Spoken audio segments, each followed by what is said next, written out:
So after all that protesting from Racing Point that its current drivers remained under contract for 2021, it's finally been announced that four-time world champion Sebastian Vettel will headline Aston Martin's Works Formula 1 team next year after all.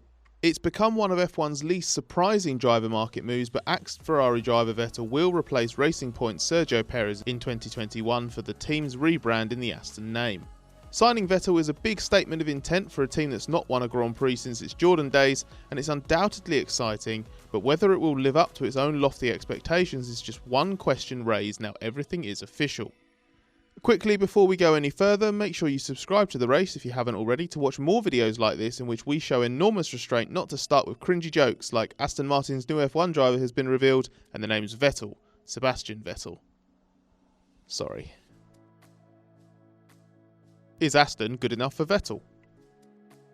The Racing Point Aston Martin project quickly emerged as Vettel's best option as Mercedes distanced itself from a move, Red Bull closed the door to a return, and tentative talks with Renault amounted to nothing.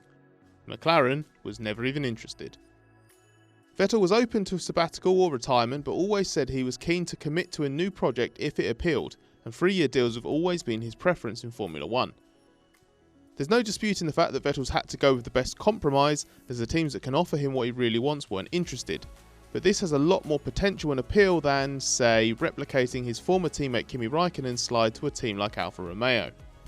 Racing Point expects the Aston era to develop into a programme that fights for victories when a budget cap is enforced from next season, income distribution becomes fairer, and new technical rules are introduced in 2022. The team thrived on a small budget in its Force India days, and the investment from Lance Stroll's consortiums has raised expectations further. So yes, Vettel had intended and expected to stay with Ferrari beyond 2022 until he learned during the coronavirus pandemic enforced hiatus that Ferrari didn't want to keep him, but when one door closes, another opens. Ferrari's package has been surprisingly mediocre and it's often lagged well behind Racing Point this year already. As a result, Ferrari is not targeting wins again until 2022, by which time Vettel will have enjoyed a 2021 season in an evolution of Racing Point's Mercedes-inspired RP20, and his new team should be firing on all cylinders in its quest to succeed in the next generation of Formula 1 as well. Is Vettel actually an upgrade?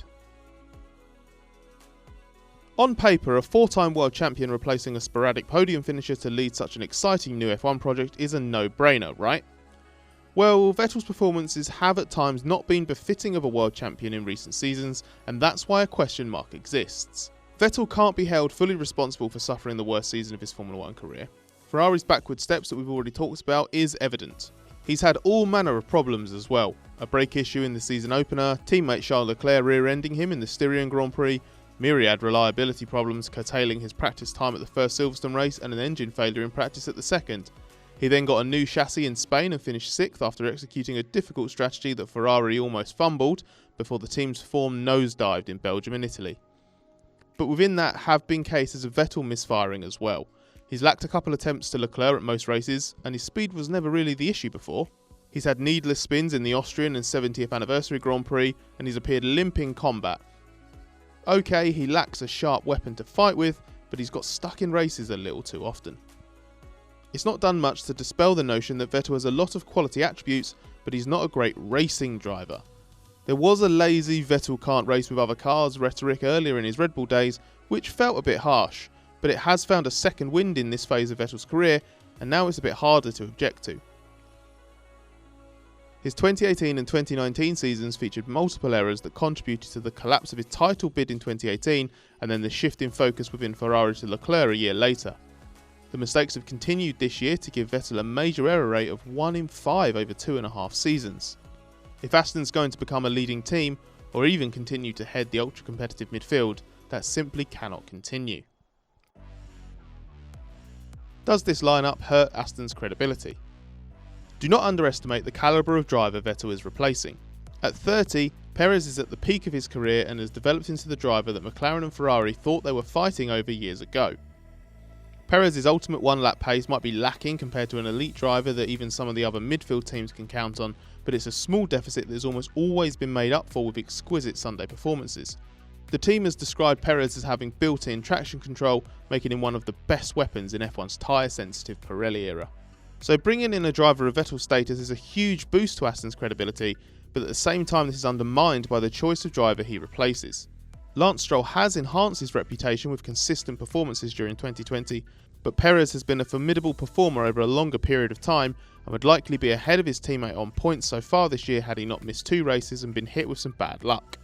The recent Italian Grand Prix at Monza laid bare the difference between the 2 drivers. While Perez has a well-earned reputation for securing big results when the opportunity presents itself, Stroll had a shot at claiming his and Racing Point's first Grand Prix victory thanks to the way the race played out.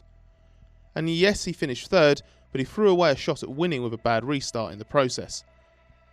Ultimately, the reason for this decision to drop Perez is obvious. Lance's father Lawrence heads the consortium that owns Racing Point and has a significant stake in Aston Martin Lagonda, so he calls the shots.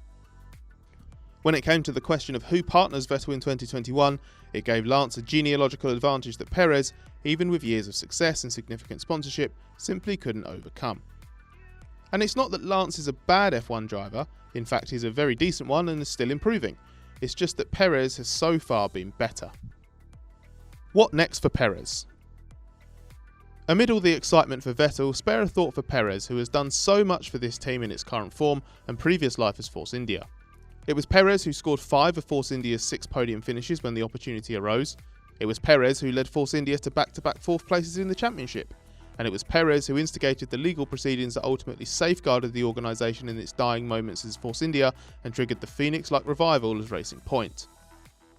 In the statement he posted on social media announcing his exit from the team, Perez, who had signed what was supposed to be a 3-year deal in 2019, intimated that he wasn't keen on leaving.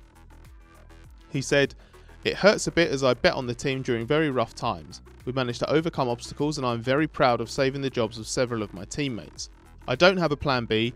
My intention is to continue racing here, but that would depend on finding a project that motivates me to continue giving my 100% in each lap." Perez is right to feel hard done by. He brings that blend of commercial support, experience and ability that few drivers can match, so he should be on every team's wish list. And yet, his options are limited as most lineups are set or at least off limits to him. Haas is a maybe as it's been interested in Perez before, but Alfa Romeo seems the most likely destination. It's a team Perez knows well from his Sauber days and he would be an upgrade on 2007 world champion Kimi Raikkonen, whose future remains unclear.